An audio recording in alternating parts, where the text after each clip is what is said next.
I didn't hear from Sarah again for a few days, but when I did, it wasn't what I expected. I was sitting in my living room, enjoying a quiet evening with Emma. We'd spent the day talking about everything and nothing, just getting to know each other better. It felt so natural, so easy, and I couldn't help but feel a sense of relief that I was no longer tangled up in the mess with Sarah. Then my phone buzzed. It was a message from Sarah, and it didn't take long for the familiar pangs of frustration to resurface. I hesitated for a moment, but then opened it. "We need to talk. I need answers." I sighed, my thumb hovering over the keyboard. I had already given her my answers. I had told her everything I needed to say that night, and it wasn't like I owed her anything. But I couldn't ignore the fact that she was still making noise, still trying to pull me back into her world, into the mess we'd just closed the door on. I showed Emma the message. Her face didn't change much, but I could tell she was thinking, weighing the situation. She knew about everything that had happened with Sarah, and she also knew how much it had affected me. I didn't want to go back to that place of pain and confusion, but I also didn't want to ignore the fact that Sarah was reaching out. "I don't want you to feel like you have to do this," Emma said softly, her hand resting on mine. "But if you feel like you need to close this chapter for yourself, then do it. But remember, you've already told her how you feel. If you decide to talk to her again, you don't owe her anything." I nodded, my mind a whirl of thoughts. It felt like it was all happening again. I had moved on, found someone who truly cared for me, and yet Sarah, who had always been the source of so much confusion, was reaching out, like she wanted to change everything. Part of me wanted to just shut the door for good. But another part, maybe it was just curiosity, or maybe a sense of duty after everything we'd been through, wanted to hear her out, to see if she had finally come to terms with what had happened and what she had done. I wasn't sure. "All right, I'll reply. But I'm doing it on my terms. This has to end once and for all." Emma gave me a small smile and squeezed my hand. "You've got this. Whatever happens, I'm here for you." I took a deep breath and started typing. "You want answers? I gave them to you months ago. You told me to move on, and I did. I'm not going to reopen this chapter. If you want closure, we can talk, but only on my terms. I've moved on. I'm not the same person I was back then, and I won't be dragged back into that uncertainty again." I hit send and set the phone down. I didn't want to dwell on it. I was done being caught in that cycle. Sarah had to understand that this wasn't some game where she could pull me back in whenever she wanted. I had already been there, done that, and it hurt too much to go back. Just as I started to feel some relief, the phone buzzed again. I wasn't ready for the response I got. "You're being selfish. I've been thinking about it, and you never really gave me a chance to make things right. You just moved on like I never mattered. I don't understand how you could do that." I stared at the message for a few moments, my chest tightening. Selfish? Was she serious? I had spent years of my life trying to make something work that wasn't ever going to work, and now she was turning it around on me? I could feel the anger start to rise, but I held it back. I reminded myself that I wasn't going to let her manipulate me again. I wasn't going to let her turn this into something it wasn't. I took a deep breath and responded. "I didn't move on to hurt you, Sarah. I moved on because you never gave me a choice. You wanted me to wait, to be patient, but you never showed me that you actually cared. You kept me in limbo. You treated me like I was second to whatever else you were trying to figure out. I didn't just move on for the sake of it. I had to. I couldn't keep living in that state of uncertainty." I hit send and set the phone down again, feeling exhausted by it all. I didn't want to be dragged into this again, but I also knew I couldn't leave things hanging. I had already given her the space to come to her own conclusions. Now it seemed like she was just looking for a way to make me feel guilty, but I wasn't going to fall for it. Just as I was starting to shake off the frustration, my phone buzzed again. This time it was a call from Sarah. I stared at the screen for a moment, unsure of whether I should answer. But then I thought about Emma, about the way she had looked at me when I showed her the messages. She had given me the space to handle this, but now I had to make a decision. I looked at Emma for a moment, and she nodded gently. "It's your call. But remember, you're not obligated to answer." I took a deep breath and hit decline. A few moments later, I got another message from Sarah. "You can't just ignore this. I'm serious. I'm still trying to figure things out, and I need to talk to you. I need closure. You can't just leave it like this." I stared at the message for a long time. the words echoing in my head. Closure. She was asking for closure, but in reality she wanted more. She wanted me to feel guilty, to somehow undo the past and put everything back to where it had been. But that wasn't going to happen. I felt the weight of the decision settle in me. I wasn't going to let her manipulate me any longer. I was done with it. It was time to stop making excuses for her behavior and stop pretending like I could fix everything that had gone wrong. I sent my final message. I gave you closure months ago, Sarah. You don't get to decide how my life goes now. I'm done. Please respect that. That was it. I was done. I put my phone down and turned to Emma. Her eyes were soft, understanding. She didn't ask for any details. She didn't need to. She knew. And for the first time in a long time, I felt at peace with the decision. As the evening stretched on, I let myself enjoy the simple comfort of being with someone who cared about me. Emma didn't ask for perfection, and I didn't have to pretend to be anything I wasn't. We were real with each other, and that felt so much better than anything I'd ever shared with Sarah. As the night wore on, I realized that I wasn't just closing a chapter with Sarah. I was starting a new one with Emma, one that felt authentic, where I could be myself, without the fear of waiting around for something that might never happen. And in that moment, I knew that no matter how difficult the road had been, I was exactly where I was meant to be. The days after I sent that final message to Sarah were a blur. I thought I'd feel relief, and in some ways I did. But at the same time, it was hard to shake the lingering discomfort. I hadn't expected Sarah to just let things go, but I never imagined she would keep pushing. She had a way of making me feel like I owed her something, like I needed to keep coming back for more, even when everything in me screamed to move on. That evening, Emma and I were in the kitchen, making dinner together. The soft hum of the stove and the chopping sounds filled the space, a calm contrast to the storm brewing in my mind. As much as I wanted to forget about Sarah, there was a part of me that felt conflicted. I had tried so hard to be there for her, to understand her. Now it felt like all of that was unraveling. But no matter how many times I thought about it, the truth remained. She had made it clear that she didn't want anything more than friendship. She had rejected me, and I had to accept it. Then my phone buzzed again. It was a call from Sarah. I stared at the screen for a moment, my finger hovering over the decline button. The temptation was strong. I had already told her what I needed to say. I had closed that door. But something about the way she kept coming at me, like I was the one in the wrong, made my chest tighten. I thought about the way she had spoken to me that day when I had confronted her at my house. Her words sharp, her attitude cold. She had pushed me away, humiliated me, and now she was acting like I was the one who had done something wrong. It wasn't fair.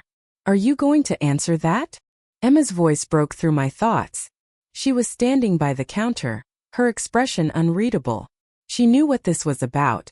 She didn't need to say much, but she could tell by the way I was looking at my phone that this wasn't over yet. No, I shook my head, my voice firm. I've said everything I need to say. She needs to hear it, and I'm done trying to make her understand. Emma nodded, her eyes softening with understanding. She didn't push me further, just silently stood by my side, giving me the space to process everything. I loved her for that. She wasn't demanding anything from me. She just let me figure this out in my own time. For a few minutes I just stood there, my thumb hovering over the screen. I was tempted to block Sarah, to erase any trace of her from my life. But then I reminded myself that this wasn't about her anymore. It was about me, and the person I wanted to be. Then the doorbell rang. I froze. A cold feeling settled in my stomach. I didn't have to answer it. I had already told Sarah what I needed to say. I had already put up the boundary, but somehow I knew. I knew she was standing there on the other side of the door. I'll get it, I said to Emma, trying to sound more confident than I felt. I walked to the door, my heart beating a little faster with every step. When I opened it, there she was. Sarah, standing in front of me, her face tight with emotion. She wasn't angry this time, though. She looked broken. It hit me like a punch in the gut. For a moment, neither of us spoke. The silence between us felt heavier than ever, the weight of everything we had gone through hanging in the air. She was no longer the person who had shut me down with cold, harsh words. She was a person lost in her own feelings, struggling to reconcile what she had done with what she thought she still wanted. I needed to see you, she said, her voice trembling like she was trying to hold it together. I didn't know how to respond. A part of me wanted to tell her that I had nothing left to give. Another part of me felt like I owed her some kind of closure, though I knew deep down I didn't. Not anymore. I had already said what I needed to say, but it felt like she hadn't heard it yet. You already had your chance, Sarah, I said, my voice quieter than I intended. I told you how I felt. I told you I couldn't keep waiting for something that might never come. And you rejected me. You didn't give me a clear answer. You humiliated me, told me I wasn't good enough. And I let that go. I moved on. Her eyes flickered with pain. She opened her mouth, but no words came out for a few moments. She took a deep breath, as if trying to steady herself before speaking again. I didn't know what I wanted back then, she said softly, looking away for a second. I was scared. I thought you'd always be there. I didn't think I'd lose you. I wanted to scream at her. I wanted to tell her that it wasn't just about being scared. It was about how she treated me. How she never gave me the respect or clarity I deserved. How she kept me in limbo for so long that I had almost forgotten what it felt like to be valued. But I didn't yell. I took another breath and tried to keep my cool. I had already made up my mind, and no matter how much she tried to make me feel bad, I couldn't undo the past. I'm not your backup plan, Sarah, I said, my voice steady but firm. You can't just come back into my life when it's convenient for you. You had years to figure this out and you didn't. Now I have someone who makes me feel wanted, who makes me feel like I'm enough. Her eyes welled up with tears. I didn't feel sorry for her though. Not anymore. The woman who stood in front of me was not the same person I had once known. The one I had invested so much emotional energy into. The years I spent hoping she would finally see me for who I was, valuable, worthy of love. Those years couldn't be reclaimed. I'm sorry, she whispered, her voice breaking. I messed up. I know I did. But I didn't want to lose you. For a long moment I didn't say anything. I looked at her. Really looked at her, and I realized something. She was apologizing, but she wasn't apologizing for rejecting me. She wasn't apologizing for making me wait or for humiliating me. She was apologizing for losing control. For the fact that I had moved on, and she no longer had any claim over me. I'm not angry, I said finally. I'm just done. I can't keep doing this, Sarah. I can't keep putting myself second in your life, waiting for you to decide when it's my turn.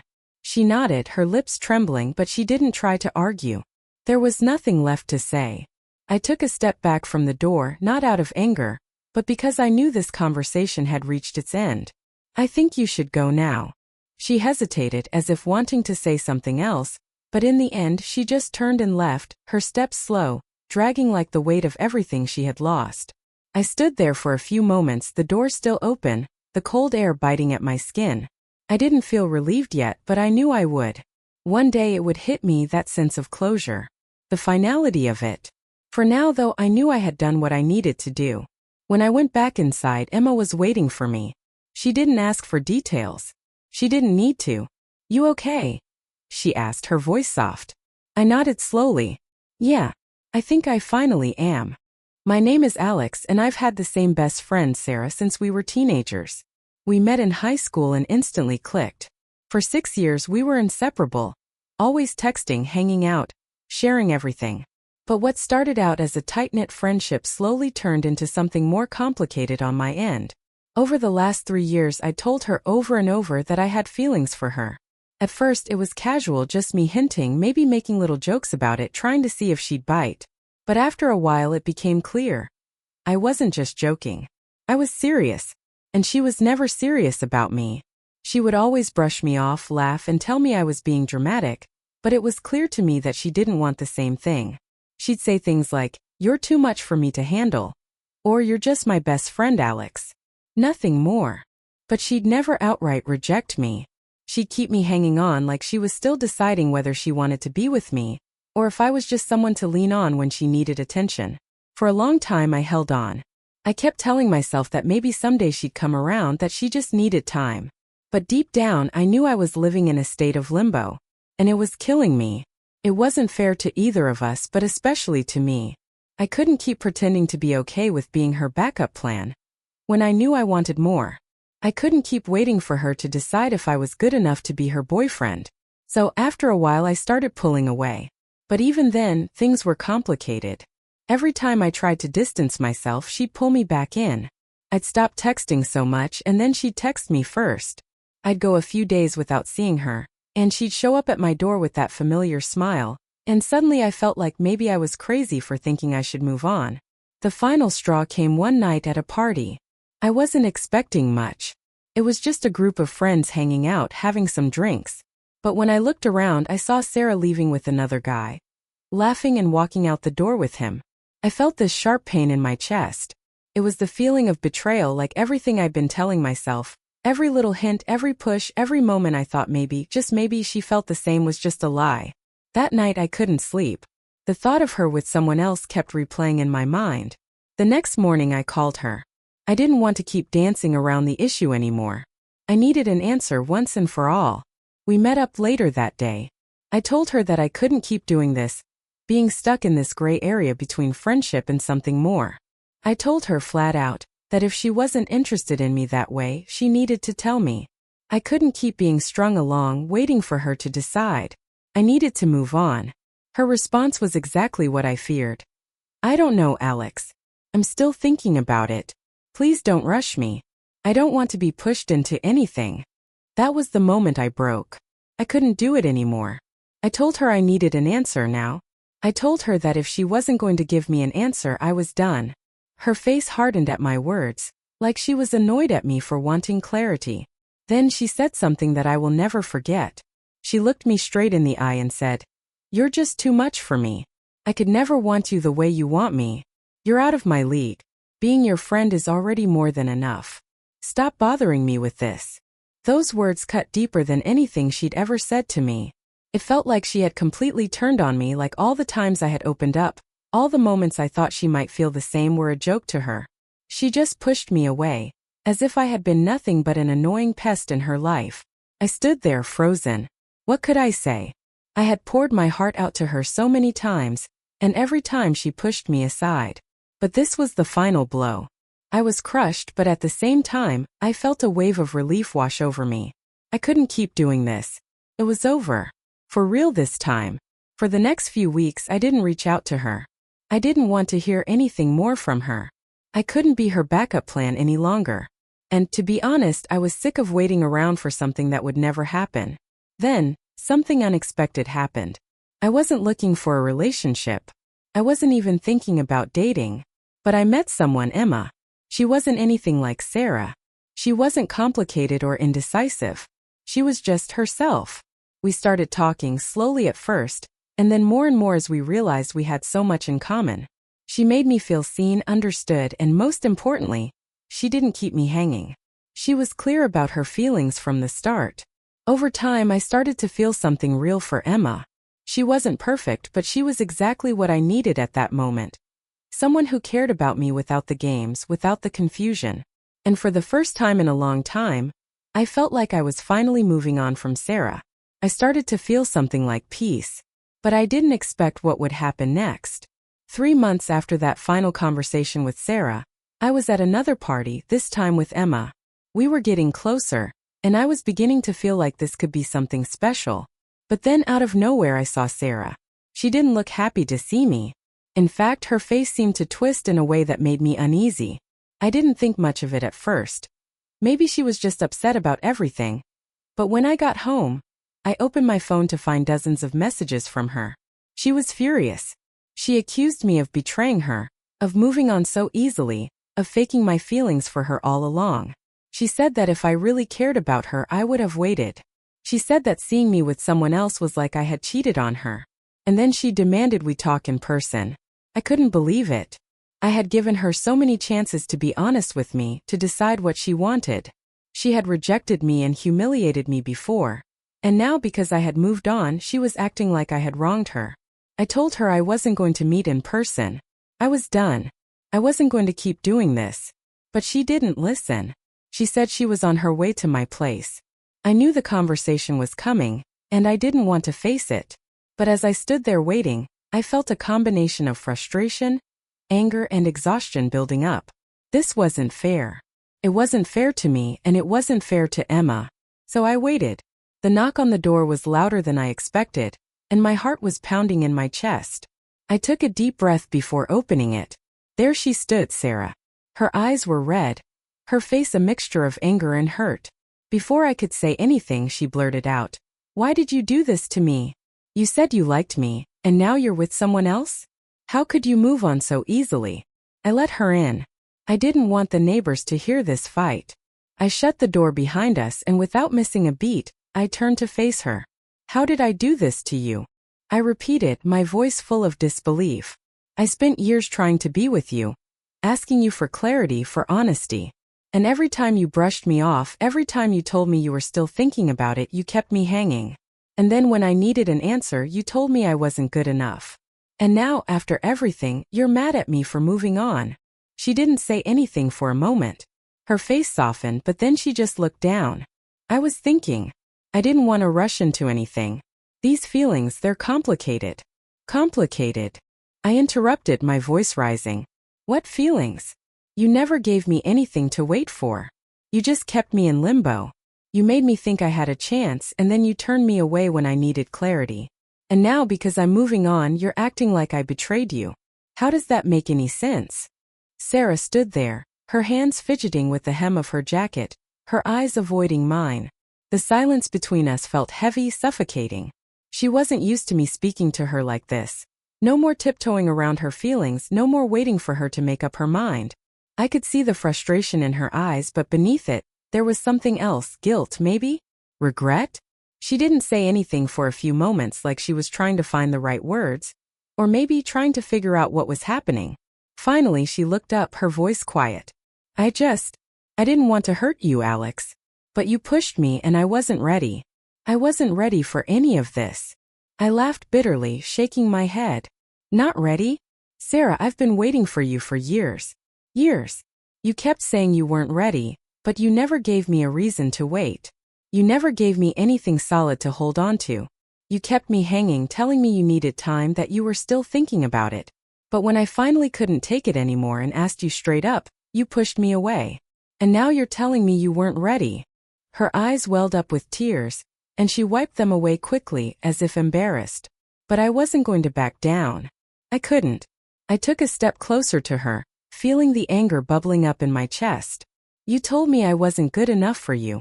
You told me to forget it, to stop bothering you. So I did.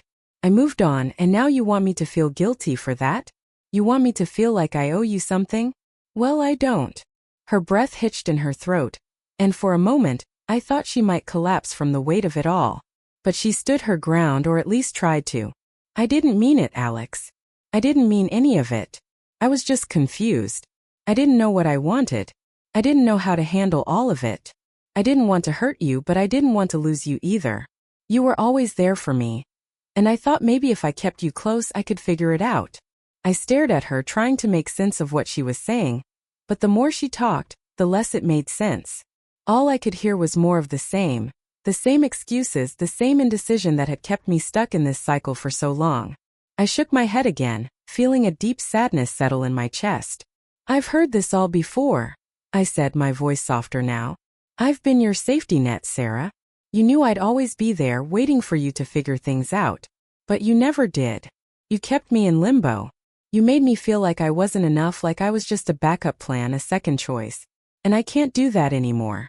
I'm done waiting. I'm done being there for you when you need me, only for you to throw me away whenever you feel like it." She stepped forward, her voice shaking. "I didn't mean to use you like that. I never wanted to hurt you. I just didn't know how to deal with it. I didn't want to lose our friendship, but I also didn't want to lose you as someone who might want more." I took another step back, shaking my head slowly. "You didn't want to lose me, but you never gave me anything to hold on to. All I've ever wanted was the truth. I just wanted to know where I stood with you. But you kept playing these games, Sarah. And I let you. I let you pull me back in every time. And it's my fault for letting it go on this long. But I can't do it anymore. I'm not your backup, and I'm not your safety net.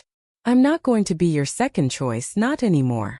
Her face crumpled then, and for the first time I saw her vulnerability, really saw it. She looked so small, so lost. And in that moment, I almost felt bad for her. But then I reminded myself of everything I'd been through. The years of uncertainty, the pain of watching her get close to other guys while I stayed on the sidelines. She had made her choice and I had to live with it. I wasn't going to let her make me feel guilty anymore. I've moved on, Sarah, I said, my voice calm but firm. I've found someone who wants to be with me. Someone who isn't afraid to show me how she feels. And that's not you. It's never been you. And it's not going to be you. I can still be your friend, but I can't go back to what we had. I've given you everything I could, and it wasn't enough for you. Now I'm moving on. She opened her mouth to say something, but I cut her off. It's too late, Sarah. You had all the chances. You had all the time in the world to figure it out, and now I'm done. I'm not going to keep putting myself in a position where I'm waiting for you to decide if I'm worth it. I'm worth more than that. Her shoulders slumped, and she took a deep breath, like she was finally starting to process everything I was saying. The tears still glistened in her eyes, but she didn't try to hide them anymore. I could tell it was hard for her to hear this, but it was harder for me to say it. It had to be done. She took a step back, wiping her eyes once more. I never meant for any of this to happen, Alex. I never meant to hurt you. I just didn't know what I wanted. I nodded, feeling the weight of those words. Yeah, but now you know. And it's too late. I'm not waiting around anymore. I've moved on. And you need to do the same. I turned toward the door, not wanting to say anything more. I couldn't. I had nothing left to say to her. Goodbye, Sarah. I hope you figure it out. But I can't help you anymore. I opened the door and looked back at her one last time. Her face was pale, her body trembling, but there was nothing else to say. She was silent as she walked past me, and I closed the door softly behind her. As I leaned against it, I let out a long, shaky breath. I didn't feel relief yet, but I knew it was coming. The weight of years of uncertainty, of waiting for something that was never going to happen, had finally lifted. I could finally breathe again. I grabbed my phone and texted Emma. I miss you. Can we meet up soon? She replied almost instantly. Of course. I've been thinking about you. Let's hang out tonight. I smiled. For the first time in a long time, I felt like things were going to be okay. It wasn't going to be easy, but I was done living in the past. I was done with Sarah. I was done with uncertainty.